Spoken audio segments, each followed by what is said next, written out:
So let's have a look at some examples of subscription models. We will start with a short definition, so we are on the same page. So by a subscription business, we mean a business where the customer pays a predefined amount of money that gives him access to a defined set of goods or services during the subscription period. There is usually a defined minimal duration of the subscription, so you cannot give up. Within this minimal duration of the subscription, you cannot really stop paying for the product or a service. Usually it is 1 month, half a year, or 1 year. The subscription business model is actually around for quite a long time, so it has been heavily used since 17th century, and the first businesses to use it were the newspapers and book publishers. Obviously, currently we associate the subscription businesses with a more modern business models. So the very first example of application of subscription business models are streaming platforms like Netflix, Disney+, HBO, and to some extent also YouTube is trying to get on the same boat.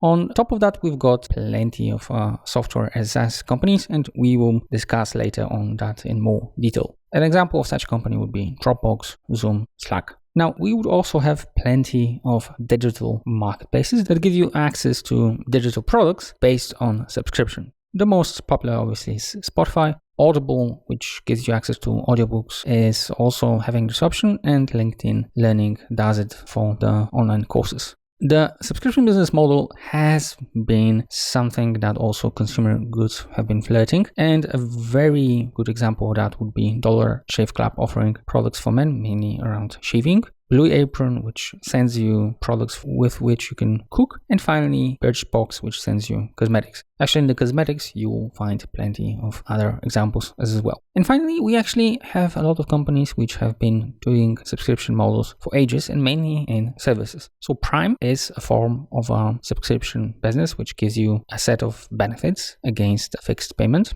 Mobile phone operators like T-Mobile are a very good example of that. You have also fitness clubs, private schools and kindergartens that have been using this model for quite a long time. And from the recent years, you would have products like Peloton, which offers you access to fitness platform, content, and in some cases also the hardware that you can use to train at home. So that's in short. As you can see, there are plenty of businesses that are successfully using the subscription formula. And later on, we will discuss how to analyze and model them in Excel. But before that, let's have a look at drivers.